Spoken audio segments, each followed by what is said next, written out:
lighting and LED lighting especially. So very happy to be here. Thank you, Jarada ma'am, for inviting me. And how we going to go about it? It's about, my presentation is for about 20-25 minutes. So if you have any questions at any point of time, you can just note it down, or if it's very important, if it's burning, just raise your hand and shout it out if you want to share with the rest of the class. But it's going to be a very open session, so please feel free. I've just gone through your syllabus, and I think ma'am is out. Is ma'am out? So I mean, I didn't find. I'm trying to fill up the gaps as to what the practical aspects of LED lighting might be. As you can see from the very beautiful quote by Aaron Rose, in the right at the right time, everything is extraordinary. There is one more quote which I did not put up on the screen. It says, good lighting can make the difference between pornography and erotica. It is the basis, it is the foundation of all your projects. It can make a good project awesome and a brilliant product simply awesome. So we're just going to go into the practical aspects of okay, now from all of you here, can anybody tell me whether you think lighting is an art or a science? Come on. Sorry? I got a mumble there. It's a mix of both. It's a mix of both? Anybody else with a different viewpoint?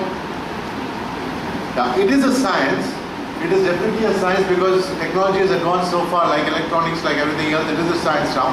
But the rendering of it, the mix of it is really an art which you students are going to learn and master, hopefully master.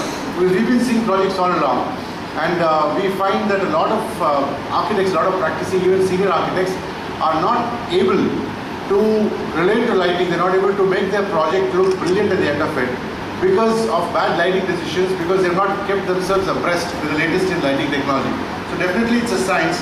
It's very technological now, but the rendering of it, what we're going to speak about, is an art. Another thing is that like your project, a lot of things can be for lighting, a lot of things can be spoiled by not only bad decisions at the architectural level. It can be by a bad contractor, by a bad vendor. Sometimes the client is your worst enemy, the client's wife is your worst enemy, because they want their own ideas. They say this is the latest, like this is how when LED came in. Everybody wanted LED lighting, which was just a craze more than anything else, without realizing as to where you want to or where you cannot, where you need to use it. It was without that. So it's important to understand the basics. Okay, now this is what the evolution of lighting. Modern lighting has been around here for 200 years. Earlier it was the rich people who could afford it. It was basically candles translated into fixtures. So that is why we have this term called candelabras, or later it was made into chandeliers. So it was only about 0.25% of the world population which was using artificial lighting. Artificial lighting has been here around for about 200 years. Now if you break it up into the first 180 years, there has been more transformation in the last 20 years than the first 180 years.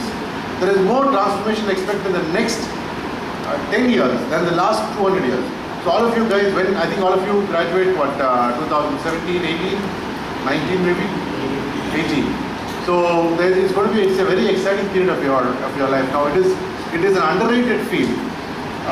So just to move on about the evolution of lighting, first there was the candle lamp which was used, and then they had these chandeliers which they used to use.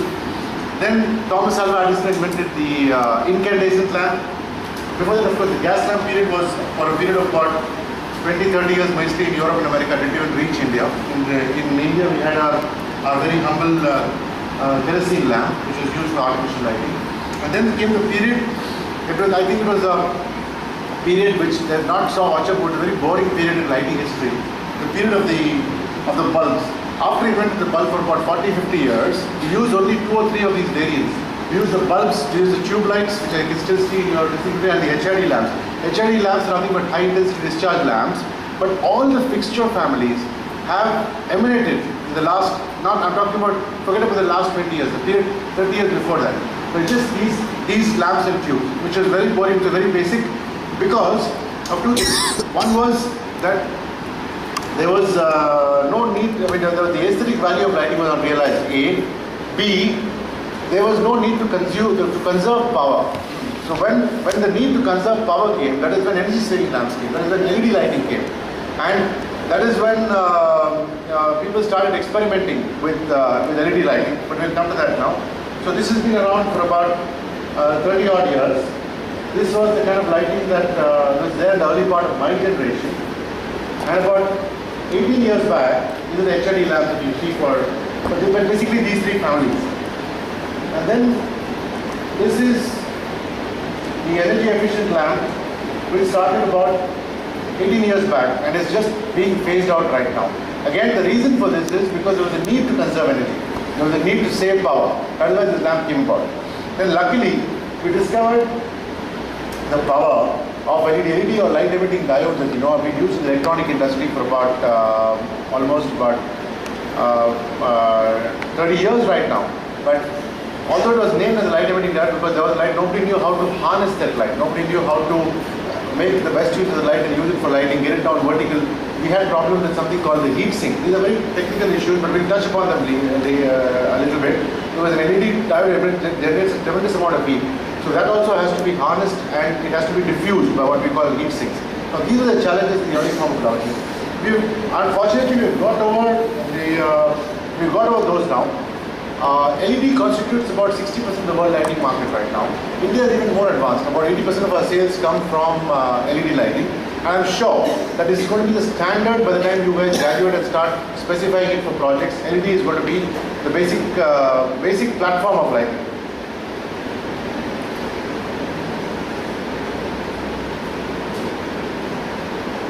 I'm just going to touch briefly upon the kinds of lighting. These are just broad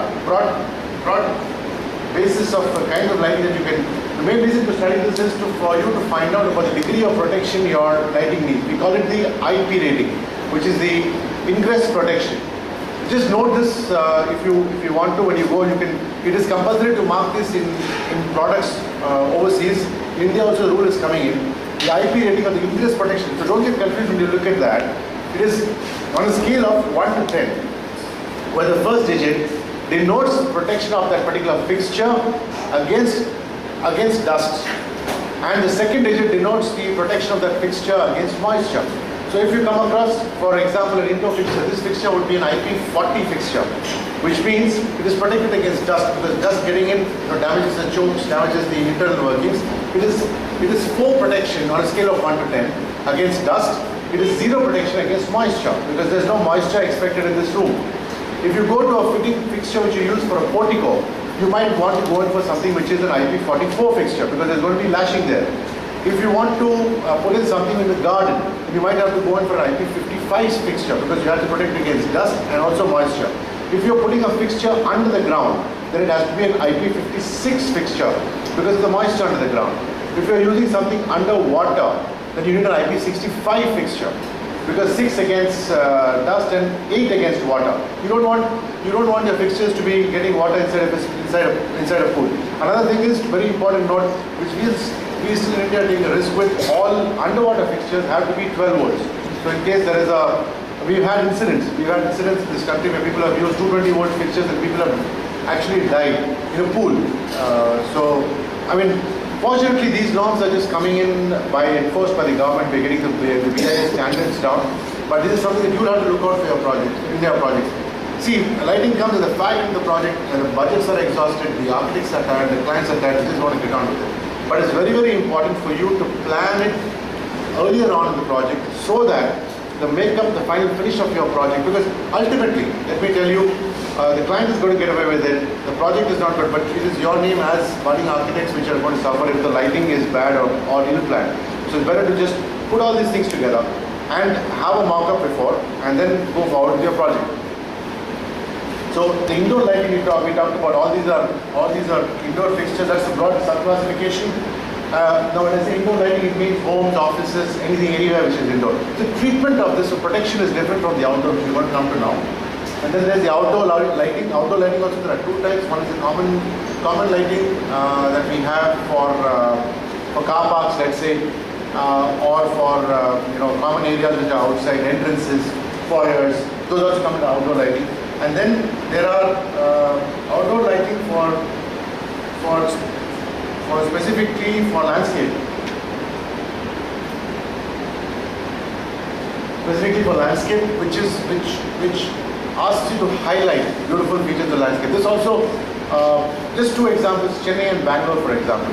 I see a lot more architectural lighting outdoor being used in Bangalore than in Chennai, because even the people are not aware of the beautiful things that you can do with landscape lighting. We sell a lot more of landscape lighting in even Bangalore or Cochin than in Chennai.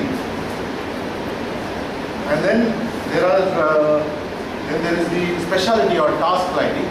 An example would be if you use it for flame proof for certain industries, or you have something which is alkali proof or certain chemical proof for certain lighting. Those also have to be planned out, because otherwise the fixtures are going to be. We've had a lot of complaints because the wrong lighting is used and then there are failures because of that. There is the task lighting and there is the accent lighting. Accent lighting, now that is a very underused form of lighting that I've seen. You can make the entire project have a certain lighting, but to achieve focus on certain areas, accent lighting is very important.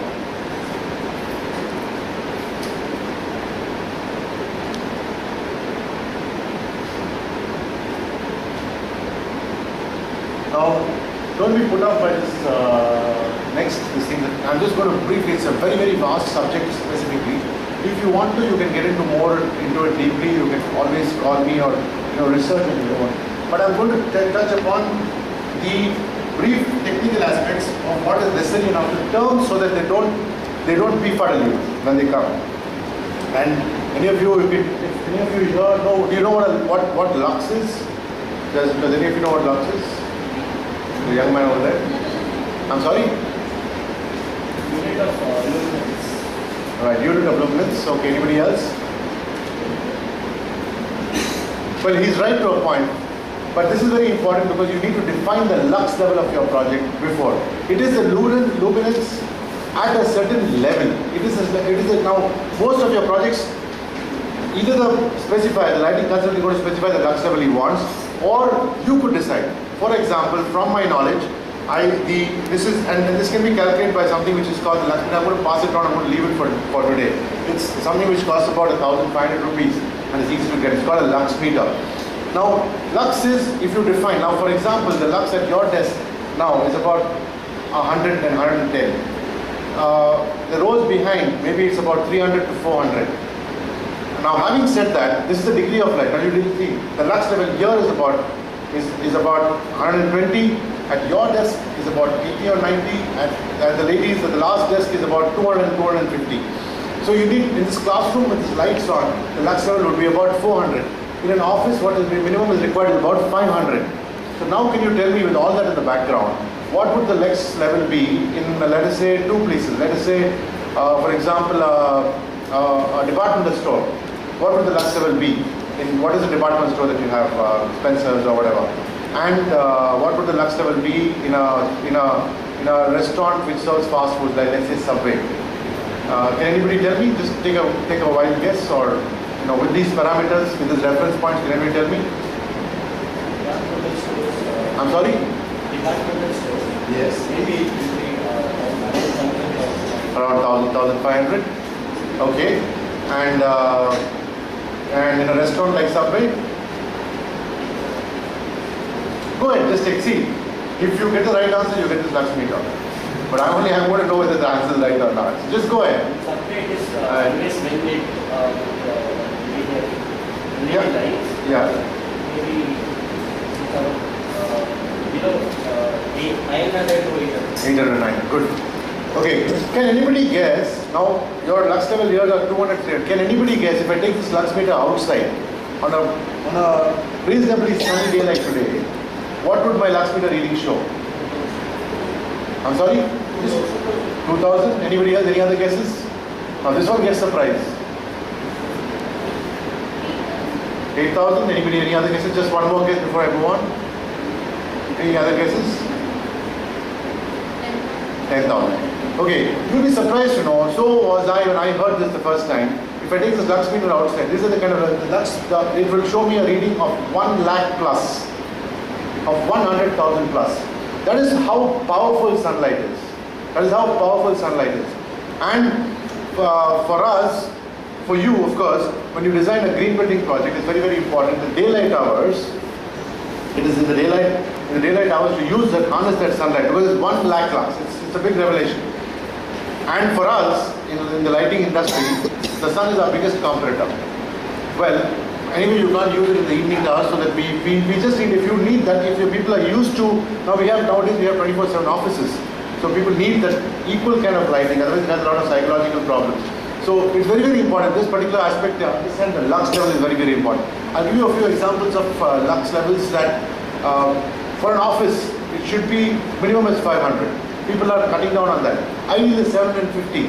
For a departmental store, it should be 2,000. American departmental stores go up to 6,000 because they feel more light attracts more customers. The restaurant like Sap B, it should be about 1,200. You're right there. And nowadays the concepts are changing. It depends. In a restaurant which is a posh upscale market, the lux level should be about 300 or 400 because you want people to relax. This has got nothing to do. This has got nothing to do with LED because lux meter is going to work even outside. It will work under a tube light. It will work anywhere. Now again, it's very deceptive. If I take this lux meter closer to the light, it shows me more. If I take it here, it shows me less. So you have to know as to that particular project where is the level. For example, in a sari shop, the lux meter is going to be at the counter level where the saris are on display. At an office, it is going to be on the table when people are going to work. At a store, of course, you can enhance the lux levels by pointing out to your shelves. But this is what the lux, lux levels mean. Lumens. Anybody can tell me what lumens means? Okay. Lumens are the exact. It's a measure, the measure of radiance, which is on all products they have, and this can be calculated and declared by the manufacturer in a photogrammeter. So it's a technical thing. So don't confuse the two. What you need to know, more important, what is the lux level required for that particular project. The lumens are going to be mentioned in the box. So you have to make a calculation between the lumens to achieve your lux levels by using different kinds of lighting. Clear so far? Now, for example, I don't know if you can read that board icon. My eyesight is bad. So lumens. For example, for the standard, you can say what a 40 watts would give you, an LED and 8 watts would give you, a CFL and 9 watts would give you, and a halogen. You know these halogen lamps, those the crisp lamps which consume a huge amount of power. In some states, in the United States, they've been banned because they can't afford them. But they're brilliant in terms of the light output that they can give. So sometimes it's not all about power saving. You may need to have a balance for a particular project, saying that you are sacrificing the wattage consumption for the crisp light that is needed at that place. For example, a 5-star hotel. Now, most of the time, this relation between the crispness of lighting and the kind of lighting is always a balance, because most of the energy saving lighting, a lot of them don't give out crisp lighting. So you may have to make a balance there and make a judgment for yourself. Then this one is rather important, the CRI, or it's called the color rendering index. This can be measured by something which is called an irradiance meter. This is not so inexpensive. This costs about between $1,000 and $1,500. But you can ask your manufacturer or the vendor that take it from to give a CRI rating. Now, what is CRI? Can anybody tell me? Anybody knows what CRI is? The color rendering index, or what it may mean in artificial lighting that you're talking about? Okay, I'll give you a small example. 100 is your base mark. 100 is ideal CRI. This shows the trueness of color. Now I cannot make out from here because you don't have whether your shirt is black or blue or grey. I cannot make out. Now this is just one part. Now you need a high CRI, especially for products, because you see this first picture, the 40 CRI, the second picture 60, the last is 80, and the last one is 100. 100 brings out the trueness of this model's tone, the color of her skin, the flush on her cheeks, and it is similar with projects, with food, with products, with food items. So it's very, very important to know the CRI. Now, again, I was telling you a good example of halogen lamps. They have a high CRI. 100 is your standard. 100 is very good. Your tube light gives a CRI of about 50. It doesn't, I mean, nothing looks nice under it, nothing looks posh under it. An incandescent lamp gives a CRI of 60. A halogen lamp gives a CRI of 80 plus. A panel light gives you a CRI of 60. LEDs, when we started off at 70, now that is a challenge for us in the industry to increase the CRI levels, to bring that crispness to lighting. It has got nothing to do with the wattage, but it is the color rendering index. It's very, very important for you to know when you judge a particular product. Otherwise, one classic example I'll give you, with bad CRI. How many of you have been here to the Express Mall, Express Avenue? I'm sure all of you have been. Good. Look at the Express Avenue on what is that? The Express Mall? Yeah. You go look at the common areas of lighting. There are two things that they've not planned for. One is the terrible CRI that they have. They have a CRI in LED of 40, which makes people look girlish. You notice a person walking down, he looks, the skin looks bad. So when you walk out from a store, we know because you're professional. For you, it's going to be like it's a very bad plan. When you get out, the levels of lighting the CRI is going to be so bad that you don't feel like continuing. That was the aim. Now he spent so much on that particular mall, but he's gone wrong with the lighting. The CRI, that's what CRI means, color rendering index. Luminous efficacy is nothing but when you decide your lumens, the kind of wattage balance that you have to lumens. A 60 watt lamp, how many lumens does it give you? Or 10 watts LED, how many lumens does it give you? But this is for your energy audit. This is for when you go out, companies especially are going to demand from you as to what is my current bill going to be. Current costs are at 8 rupees for commercial right now. It's going to be this was the reason that it came in. That was the reason that LED lighting came in. This was the reason for which you ask when you buy a motorcycle or a car, the mileage per liter. That is going to be very, very important. All of you have to study energy audit principles. I'm sure you have it in your car, so it's very easy to research. But that is about the luminous efficacy. And then you have the color temperature. Can anybody tell me what color temperature means? Anybody? No? Color temperature is the kind of light. Easy definitions or common man definitions would be that light over there is a yellow light. I'm sure this tube light is going to be a white light. But these are ranges. What we call the yellow light is 2700 degrees Kelvin. Now the commercial, we have lighting up to 8000 levels. But the color temperature, what we use commercially is from 2700 to 6500. So the range in between. Now the white lighting, as you would call the 6500, is useful for work. Is the kind of lighting that you use for work, or in a home you would use for a kitchen. The yellow lighting 2700 it gives a lot of more depth. People are using it for homes. People are using it for homes because it gives you that kind of the effect that yellow light gives you. It's a more preferred color. India always used to use the white light more because it was always preferred, but now you see a lot of projects, a lot of hotels, restaurants, of course, and everybody is shifting to this warm lighting because it gives you now more and more places are air conditioned. It has got nothing to do. Also, it is confused with brightness, but it has got nothing to do with brightness. A yellow light can be equally bright, but just because the color temperature is 2700 degrees Kelvin to 6500 degrees Kelvin does not mean that it is 1/3 the power. The power of the light output is going to be decided by the lumens it generates.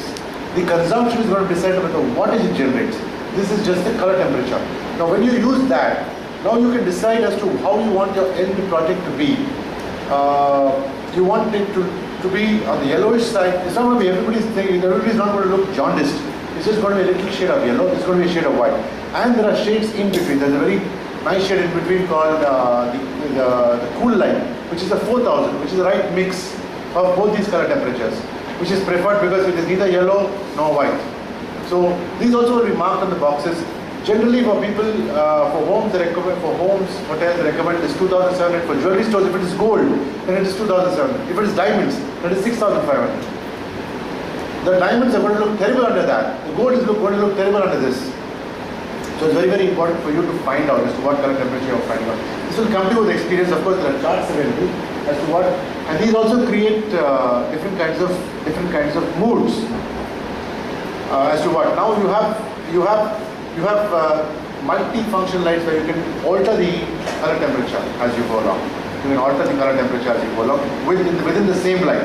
So it gives you different moods. Now, the last part, I give you a classic example. This is the wattage first. Wattage is nothing but the wattage is consumed, so you want to be careful about it for what you use. The last part, very important, depreciation and recycling. Again, with all respect to the Mall Express Avenue, again there is something we have not planned. Every lamp has a life cycle. The incandescent lamp has a life cycle of 1000 hours, after which it burns out and you replace it. The tube light has a life cycle of 2000 hours, burns out, replace it. The halogen has 800 hours, you replace it. LED lighting doesn't go bust. It depreciates over time. It depreciates over time. So it's very, very important to you. If you want your project to look alive after 10 years, after 5 years, it's very important for you to inform your client as to how long you plan for the lighting to work and then replace the product. Because it is going to again, classic example, Express Avenue. We have not replaced it since 5 years. If you see the light level, when it came on opening day, it was all brilliant. But right now, when people go to it, it looks absurd, it looks ghastly. Because it's high time they have to replace this particular product, because the life cycle is over and the CRI needs to be better. So that's very important, but people ignore it. You'll also need to, now for example, now that I'm going to split it into the segment-wise into what plans you might need to make for lighting for homes. For example, you have to decide as to what kind of a home it is, whether it is a higher-end home with a lot of visitors. Another small tip is, for homes especially, you can have two variants of lighting. One is the common everyday lighting that you need, and also what I would call the weekend mode, the celebration mode, or the family mode, or the party mode, or whatever. So that it gives a little bit of, it makes it less boring on times when you want to, when the family wants to switch on, they're having guests over, they can split up to this thing. They can split up the lighting. It's very important for you to again plan it for the entire project altogether. The implementation can be done in phases, but it has to have a flow. It has to have a moving from one place to the other. So this is lighting for homes. For offices, mostly because you will be using false ceilings because of to get better air conditioning efficiency. It's mostly 2x2 or 4x4 general fluorescent lighting with a little bit of task lighting at the reception area, at the cabins where you need specialty lighting. You have a lot of these stand lamps that you use for offices. Then we come across for parks. Now, solar lighting. Solar lighting is an interesting concept because right now it's coming in because people are again asking for solar because of energy efficiency. Let me tell you, solar lighting has not come to a decision of an economic decision, in the sense, for the user of solar lighting, he is doing it or he has to do it because of his corporate responsibility or his personal responsibility that he feels. So the prices of solar lighting has not come down to the level where it pays for itself. A lot of people market it that way, but that's not really true. And now what we have is the integrated solar lighting, which means that the solar panel is integrated in the light itself. Now there's a limitation to that. It's mainly used for street lights because the panel is only going to be so much of a size. So you need to have a backup plan. You need to have regular electricity supplying in case on rainy days when the lighting is a little low. So that is for parks, and especially solar. Lighting for warehouses and factories. Well, this kind of lighting is also used in mega stores right now. Stores for brands like Reebok, like Levi's, when they have mega stores, when they have, sometimes Levi's has got outlets of about 10,000 square feet where you just come and pick up your this thing. They paint the ceiling black. I believe it's called that kind of architecture is called brutal architecture. And you use these high bay lights to have a general lux level all around your warehouses or factories, or even these kind of things. Then arena lighting. Arenas are nothing but stadia. Again, LEDs plays a very important role because they're huge lights. You've seen, right, the cricket stadium, the football stadium, the huge lights. What you need to plan for is that the lighting comes on pretty fast. And that was the problem with metal light. It used to come on very slowly. The game had to wait for it to start. LED, it comes on instantly. Again, you have to look at the life cycle so that you change, so that lux levels are not down a lot.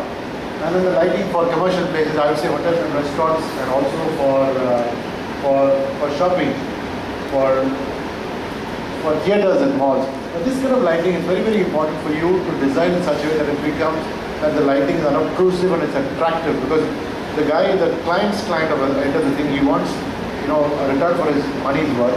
These kind of things are very, very important to plan. Depends upon, like I said, a subway might have a level of 1,500 to 2,000. A restaurant, a regular family restaurant or a couple's restaurant may have a lux level of 300 to 400. A subway might want a white, which is what color temperature. White is what? Anybody was 6,500. But a family dining restaurant might want a yellow, which is 2,700. And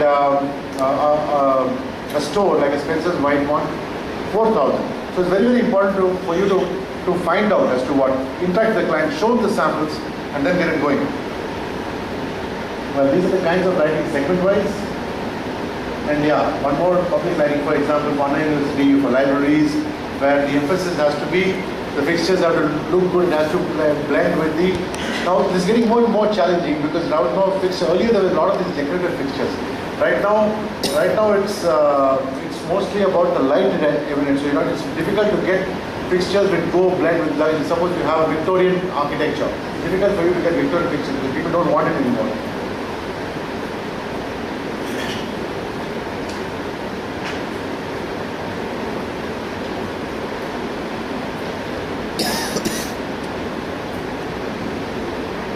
Lighting already spoke about for monuments.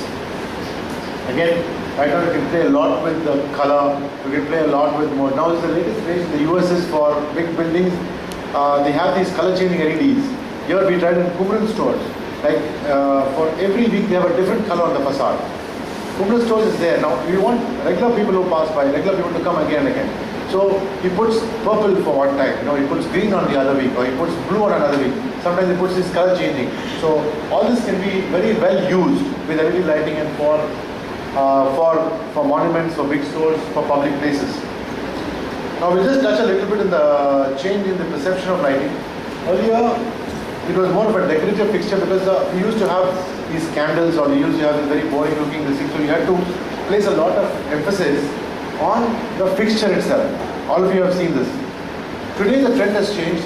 You can do much more with what we call, it's called the lamp sources. So you don't need the concept, the importance of fixtures has gone down because it's about the light which comes out from these fixtures that we give, especially the LED lighting. Now it's more and more functional, of course, but you still need to have a little bit of chaspa, a little bit of kick in your projects, which comes in by these forms of architectural lighting. So you can do, the planning has to be in two phases as to what kind of lighting that the client needs and what kind of fixtures you need to make it look good. Another advantage is, just talking about the color temperature, use color temperature for drama, for listing. Now, besides these primary colors, 2700 to 6500, we have what is called the RGB, the red, blue, green. Red, green and blue. Now you know that the combination of these colors can bring out a million other colors. And all that today now we have lighting automation systems. I have an app now, I'm controlling the screen with my iPhone. I have an app on my iPhone which controls about a range of our lights. From any Android or an Apple phone or any smartphone, you can control the light, including the color temperature. You want to dim it, you want to take it up, you want to change the color. Now this technology, luckily it's all about mass production. So what would cost maybe $100 today would be costing you $50 the next year. Will be calling you. It's like just like mobile phones. $10 2 years from now. That's why it's very, very important for you to keep abreast with the latest in lighting, especially. Use color temperature for drama. These are all color changing modules. These are just a spot spectrum of LED lighting that I'm just going to take out. That is basically what we have is our company and brand. I just pulled it out of another presentation. Basically the bare lamps, which means now the older lamp substitutes like halogen lamps or like incandescent lamps this is for replacement markets, where the old projects, where the customer or the client just wants to change these particular lamps alone. Like big stores, they don't want to change the fixture, just these lamps. And then you have what we call the spots. The spots are fixtures to accentuate lighting. Now, if you want to have something which is just pointing at this one, then you use a spot lamp. Used especially for jewelry stores, cabinets. or even lift spoilers, where you just want to take the emphasis on one or two things. We have something called the chip-on board. The chip-on board is nothing, LED lighting, like I told you, needs a heat sink. Now they've been made possible to combine the chip itself along with the heat sink to make the fixture even smaller.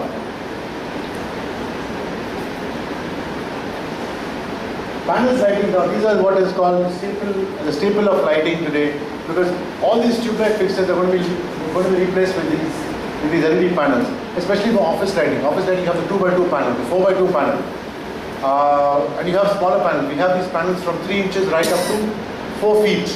So this can be your staple lighting around places which need basic lighting.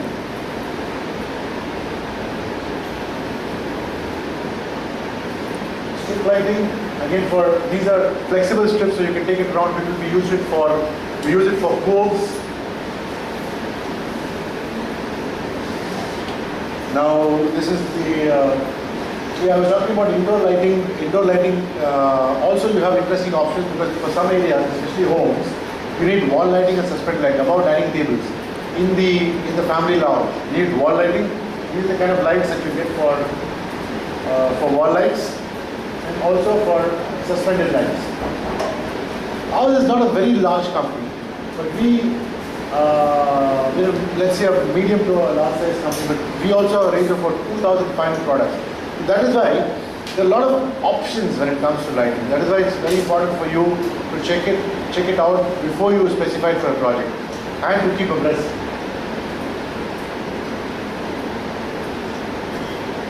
Outdoor lights, we've spoken about the ingress protection.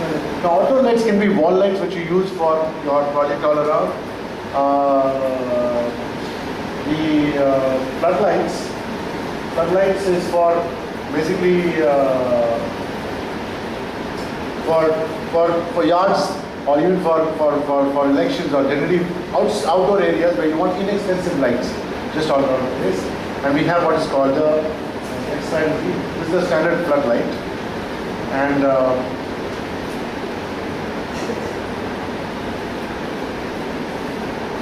these are the street lights.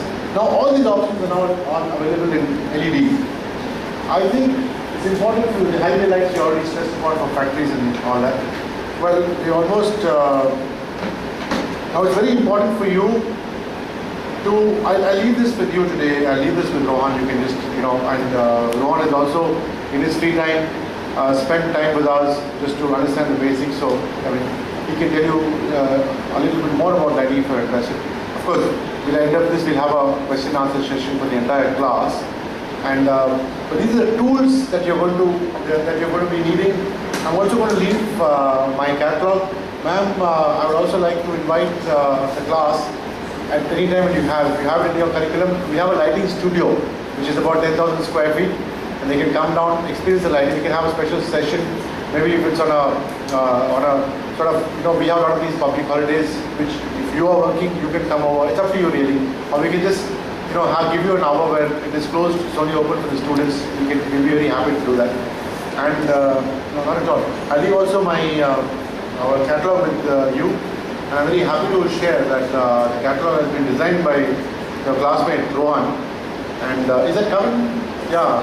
And Kavin has done all these cut images. All that has been done in his free time. So you have a very talented, very skilled bunch of students. And thank you again. Thank you for being such patient listeners. Thank you, ma'am, for the opportunity. Thank you very much. Thank you. Thank you.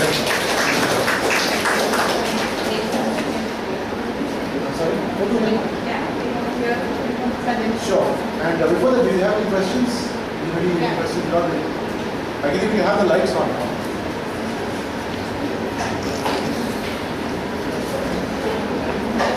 No, the lights on. Sorry?